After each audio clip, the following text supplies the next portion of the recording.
Every Navaratri, we look at various personalities and various opinions on building your career, shaping your careers, shaping your life, and taking charge of what you want to build in life. So today we have somebody who has taken an absolute charge of her career, her life, and has made something very, very beautiful out of it.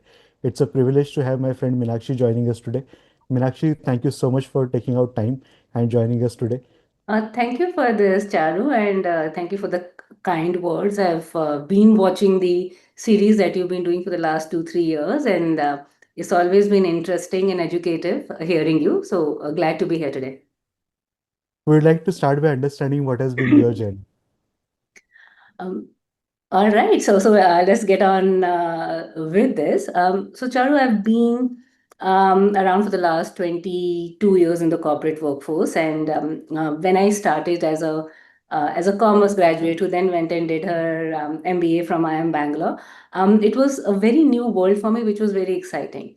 I'm the daughter of a civil services bureaucrat, which means I changed 7 schools in 12 years of the primary education that we do, and you can imagine that as a young student, how disruptive it would have been. But as a professional, I recognize how incredible and experienced that was. Because when we talk about adaptability, when we talk about agility, that's what I learned from the get go. And that's what actually drove my professional journey. Right from the time that I was doing my MBA and the kind of companies that were coming in, I had the good fortune of starting my career in tech. And the way that I look at it, Charu, I look at my professional journey in blocks of 5 years. And I know it sounds very structured. It's structured now. It wasn't when I started with this. But I think it paces well for your audience. So I'll break this down. The first 5 years of my career was absolutely learning. I had the pleasure of working for IBM, a 100-year-old company, different processes, structured matrix, which can get very overwhelming. Again, what really worked was that curiosity, that adaptability to move forward in the work that you were doing.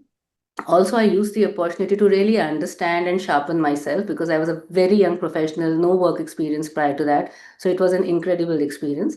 After 5 years at almost 5 years at IBM, I actually recognized that while I got a generic view of tech, working with product, working with customers, working with the internal ecosystem, I then focused very specifically and intentionally on going deeper into the hardware and the software side of the business. And that's where Cisco and SAP happened. Cisco more from like the infrastructure part of it, the communications part of it, and SAP from the software and the servicing part of it. So if you notice, my first 10 years were very, very hard coded in tech. And I would say that was my biggest driver and biggest educator in my own career, because the more I went to these companies, the more I recognized how little I know. And the more I recognize what a tremendous opportunity that is. The reason I say this is today in the workforce, I see folks take a very clear and a linear way. Can I take my manager's job? Can I take a second line manager's job? Can I kind of get more? In my opinion, magic happens when you take the path which others aren't. And I remember in my early days, my colleagues used to be like, what is she trying to do? Like, where is she going and why is she doing all of this? And that's really what charts the course. So what I mean by that is after about 10 years in the tech, I actually went to LinkedIn. LinkedIn now is a very large platform. At that point, it was just starting off in India from a B2B perspective. And if you ask me, my biggest disruptor that you said or transformation that you said happened at LinkedIn because it opened up a whole new world. It opened up a whole new way of doing things, learning things. It was very, very challenging because that's a space that I wasn't with. But I also had the good fortune of seeing Microsoft acquiring LinkedIn at that point in time and everything that that brought in. From LinkedIn, because I also started like looking at how do you start focusing on things beyond yourself. That's where I got opportunities to be a people manager, people leader.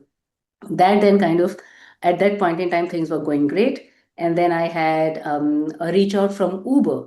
At that time Uber was trying to set up his B2B business into India. Now imagine, I don't think sane people would have taken these calls, but those were opportunities, right? And for me it was, I was very curious as a person, and I was very, very keen to learn new things. And my always uplift that I've learned, and I give credit to LinkedIn here, is take intelligent risks in your life. what's the upside to you moving there versus the downside? And in my opinion, there's never a downside if you're trying new things. So while I was at Uber, things were good. I also saw the whole COVID hit while I was there at Uber and seeing how life flips and pivots from that point in time. And again, coming down to the 5-year blocks. Now, at this point in time, I was also about 15-ish, 18-ish years in my career, and I started really thinking on what I enjoy doing most, right? That whole ikigai of it. What skills do I have? How I can monetize those skills, and what is it that the workforce or the corporate workforce needs? And I realized that HR tech is something that really appeals to me. And my experience at SAP, LinkedIn, and also Uber actually kind of brought this home for me, and I started consciously looking at edtech companies. At that time, Upgrad was also scaling out its B2B business. So if you notice, the common theme is focus on the strength. So I identified myself as a B2B, B2B, B2C person. That was the common layer. I also started identifying myself as somebody who could understand the tech, break it down into common words, and look at what did the audience want. So the audience could be your end customer, it could be the company, and it could be the market that you're looking at.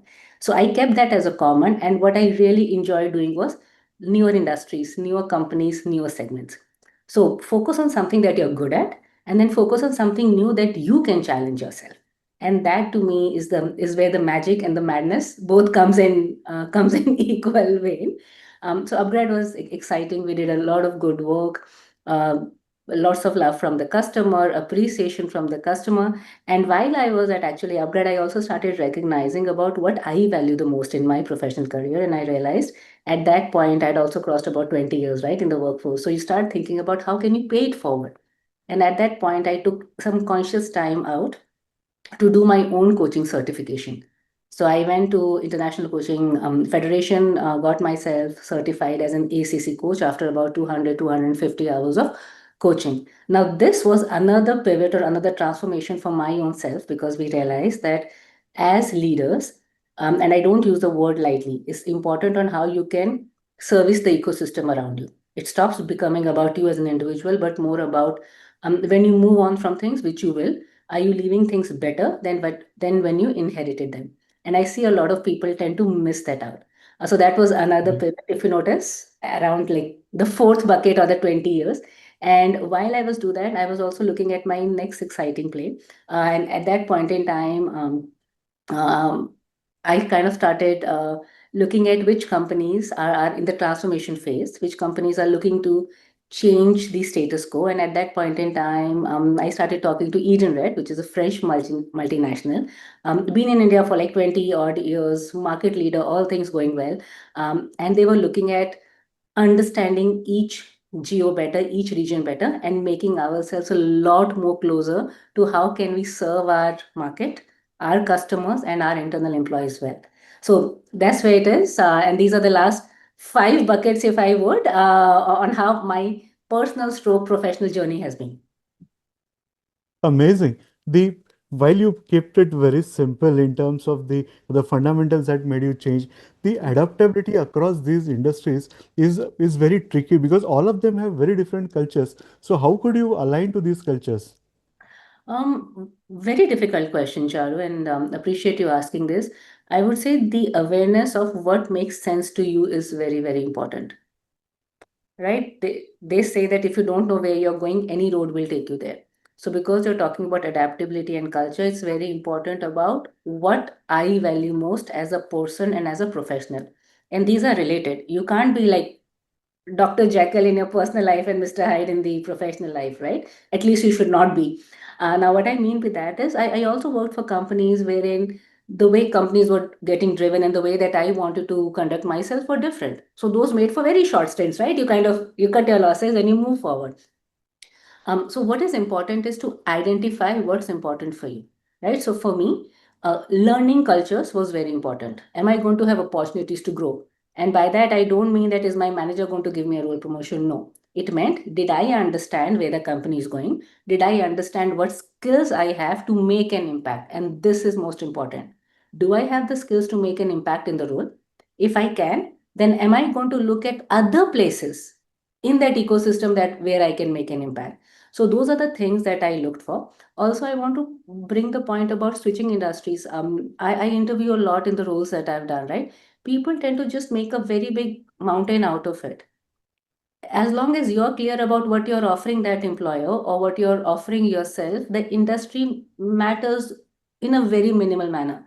And honestly, if a company is going to just hire you as a cookie cutter, do you really want to go into that workforce? Because what growth are you going to get beyond the first year or the first 18 months?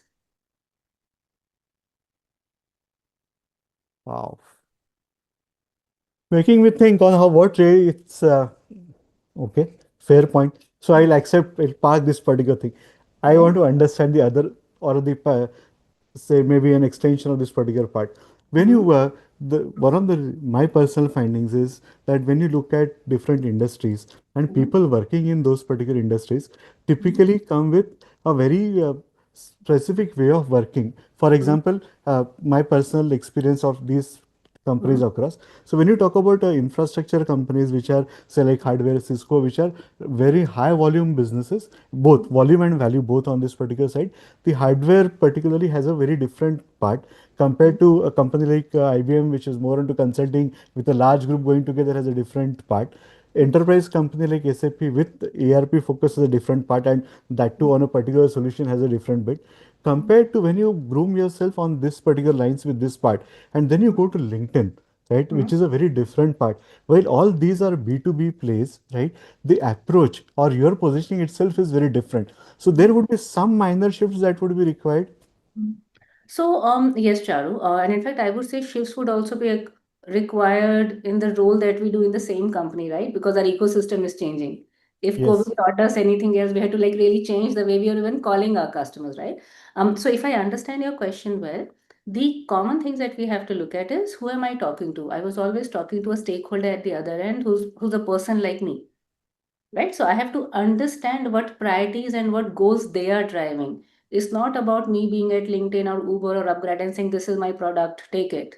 Horrible way to kind of have a conversation, right? It's more about who am I talking to, which company, which industry. So to your point, am I talking to a real estate company, am I talking to an infrastructure company, what's happening in their industry, what challenges are they facing, the stakeholder that I'm talking to, is it a CEO, CIO, CISO, CHRO, what are their challenges, do I have an understanding on what their KRAs are? And it's not rocket science to understand that, right? Once you understand that, then you kind of fit in with, okay, what can you offer to them? Remember we spoke about impact. What Yes. impact can you create to them? And that doesn't change, and at the end of it, we're all people, we're all wanting to do well. We are all wanting recognition. We are all wanting appreciation. We are all wanting our companies to grow so that we can grow. So that's a very big commonality. Charu, in my, and this is my personal opinion, I think people are very used to in this Insta generation taking the shortcut. Can I just do a chat GPT and just find those three words and go and just talk to somebody? You take a shortcut, you'll get a short win. You be intentional and in depth, you'll get a long term view. And for people who are smart enough, that's how they kind of create that as an advantage for themselves. Yeah. That's a great point. So this generation, which is Instagram or ChatGPT or Perplexities of the world, when they Mhm. are so dependent on this part, somewhere tend to miss out that idea of putting in effort for a very long period of time to build those careers. What would be your guidance to the youngsters who are right now looking at building their career and get tempted to be fast and, in a sense, what they term as smart? So I would say there's nothing wrong in wanting things to happen to you fast. Uh, I use ChatGPT, I use Perplexity. I'm very, very curious about the new age world of AI, right? So where the world is going, the VUCA world, the Industrial Revolution 5.0, these are amazing conversations, right? What I would actually say is understand that in depth. We've learned it in our schools and colleges, a little knowledge is a dangerous thing. Don't just read the headline and think that you understand it all. If you're using ChatGPT to even understand something, please look at the reference point and the source that they are talking about. Double click on that, literally double click on that to kind of see what they're saying, form your own opinion about it. The human brain is an very exciting thing. Please use that. Um, coming back to your question on the new age workforce, if they want to go first, please go fast. And in fact, what I really appreciate about these Gen Z and the millennial workforce, and I work with a lot of them, and I'm very inspired by them on how they conduct themselves. They are fearless. They will challenge authority. Yes. They will be very clear on where their boundaries are. Absolutely love these aspects. What I would actually advise them is to be in depth, to please decide what you want out of your careers. What I would only advise is please do not focus on instant gratification, because if you're focusing on instant gratification, you will only get a short term band aid win. Be very intentional. Please chalk out what the next 2 years, next 5 years look like for you professionally. And I hear this a lot from my colleagues, and quite a few of my friends have kids now who are 27, 30, in that age group. And the conversation always is about my manager isn't supporting me, or my ecosystem isn't supporting him or her. And the answer that I give is, it is your life. You need to be in the driver's seat. Your manager's job is to be the conduit of your success. Your career is your responsibility. Today, people do not even go to a company's website and start understanding what a career opportunities are, what role will translate to what, how can I have a competitive advantage of my own career versus others. It's more like, okay, A leads to B, how soon can I get to B? But my point is, did you even want to be? Like, for example, I hear everybody wanting to be a people manager. Why? No, why do you want to be that, right? So answer the why. And I would actually refer to Simon Sinek, Start With Why. I find that book to be a game changer. Please understand the why of your own life. Why are you in the corporate workforce? Why are you studying? Why do you want to do what you do? Is it your mother's pressure, father's pressure, friends' pressure, chacha, mama who's forcing you to be it? Or are you just kind of signaling in your life? Because my friend got this 1 crore salary, now I need to also step up and get that. Why? Ask yourself those questions and then build your own path. And what I can definitely assure you is, you will have a happy and a successful career based on how you define happiness, based on how you defined success. Charu, what works for you, I'm sure, doesn't work for me, and vice versa, right? So we shouldn't be emulating each other. We should talk to each other and understand the goodness that we are creating for each other. That's beautiful. This just on the same point, like you said, we all had different paths, right? The professionals who are in this particular, with say 20 to 30 years of experience, are going through a very different turmoil right now. While we talk about the youngsters and the challenges that they are facing, the people who are supposed to guide themselves are also going through their own personal challenges, and that is somewhere is that is somewhere creating some, maybe maybe a bit harsh to say, but not the right kind of mentoring system that should be given to them, so that their internal struggles are interfering in this whole part. Do you sense that thing happening a lot?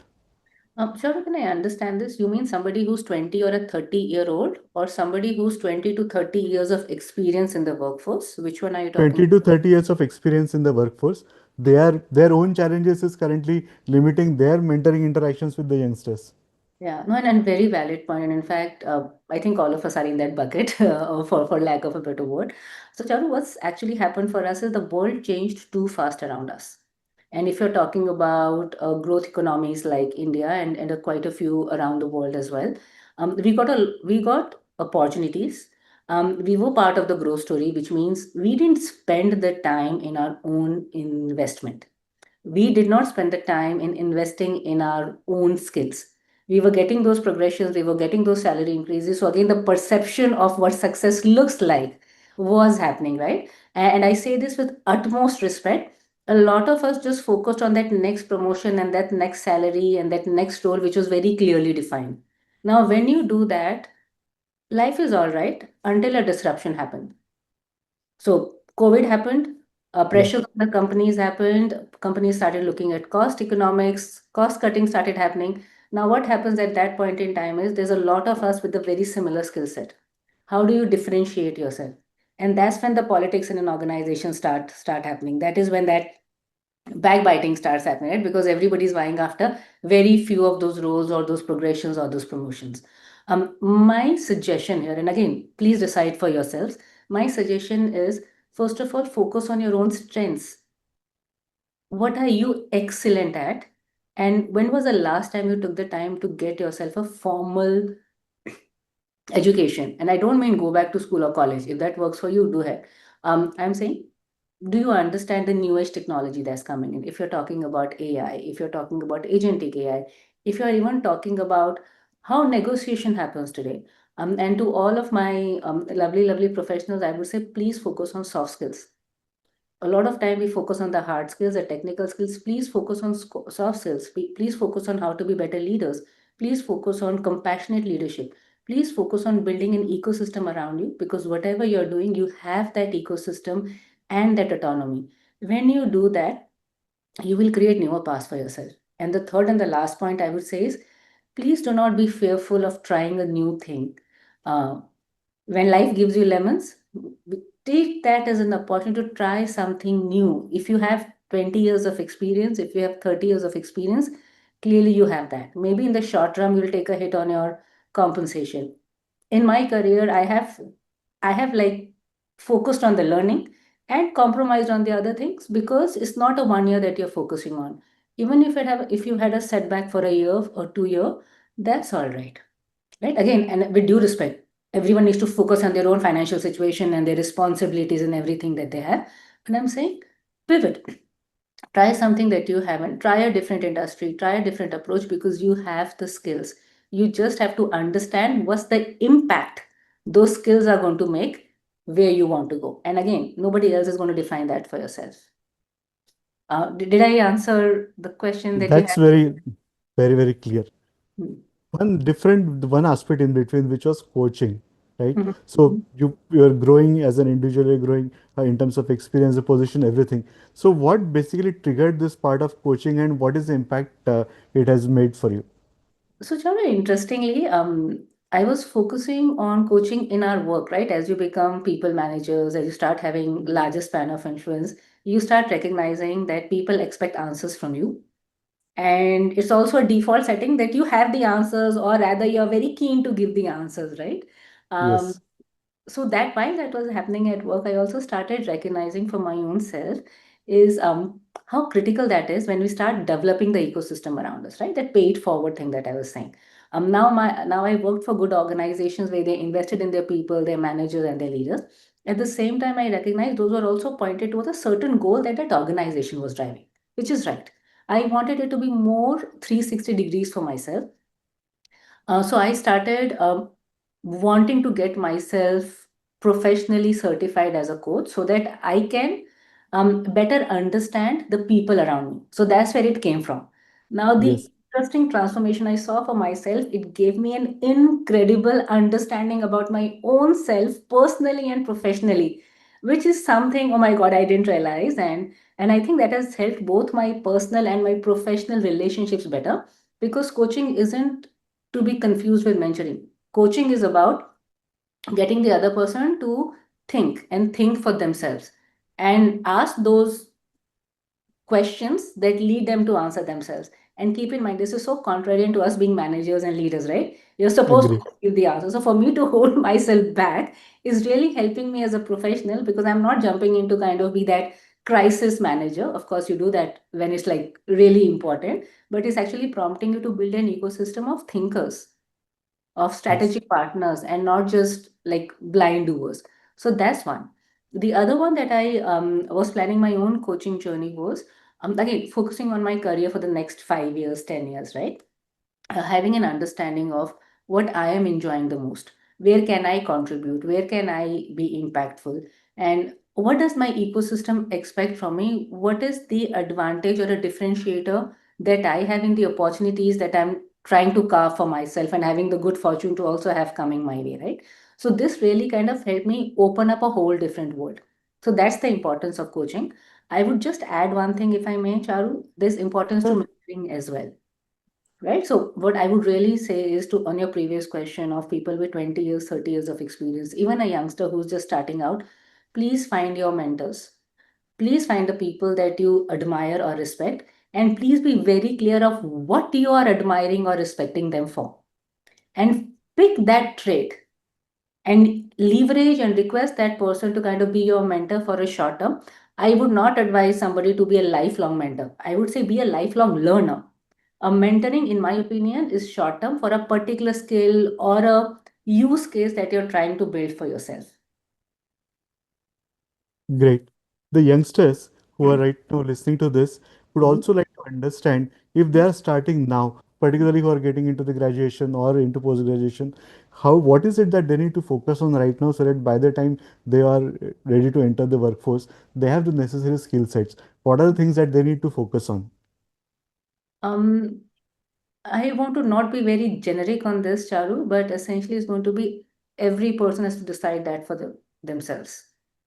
If you're going to be just taking the path that everybody else is taken, which let me be very clear, 90% of us do, that's not wrong if that's who you are. If you like the comfort, if you like just doing what everyone else is doing, I would say try to, even in that situation, find what makes you unique. In a classroom, there are some of us who are intuitively better speakers. Some of us Yes. are intuitively better at math or analyzing. Intuitively, some of us work better with people. Intuitively, some of us work better alone. I'm saying just find your strength and see what roles and opportunities help you with that. I would again reference a book here. There was a book which is another very interesting one for a young person. Now discover your strengths. In school, in colleges, in families, we've been told, "Arey, you're very good at science, but you're not very good at like this history. So focus there," or vice versa. The world is going to math, you're very poor in math, you please focus on math. I do not have an aptitude for math. I'll give you an example. Sachin Tendulkar, and I think I'm quoting this right. Sachin Tendulkar, when he first kind of came in, he didn't come in as a batsman. It was his coach at that point in time who said, "Hey, Yes. you seem to have the aptitude for batting, do that," right? So Sachin Tendulkar did not focus on wanting to be the best bowler. He played to his strengths, which was being a batsman. And look at how amazing and incredible a legend he's now. So for all the young students, lovely, lovely graduates coming to the workforce, take the time and understand what you are inherently good at. Sharpen that saw. Become the Sachin Tendulkar, become that Virat Kohli, become the Roger Federer, become that Alcaraz in that aspect, and focus and go on from there. That's the first thing. For those of you who are a little bit more fearless, I would say please temper this uniqueness that you have, um, with what impact you want in your personal and your professional life. For example, is money most important to you? Is like a being the best expert at something most important for you? So what is most important for you? Focus on that. And my humble request to everyone is, do not follow money, follow a skill. When you follow a skill, money will follow. When you follow money, you will find yourself in a very dark spot very, very soon. That's very true. Very important part to remain focused on what they are able to do and then build on their strengths. Thank you so much for these amazing insights, Minakshi. I believe the youngsters, the young professionals, and the people who are right now having different thoughts in their mind in the middle of the career would get greatly benefited by this conversation. Thank you so much for your time and sharing your insights. Absolutely a pleasure, Charu, and I hope your audience found it useful. I would also love to have feedback on what worked, and in case if there's any future conversation around it, happy to speak to you again on this one. Thank you for inviting me.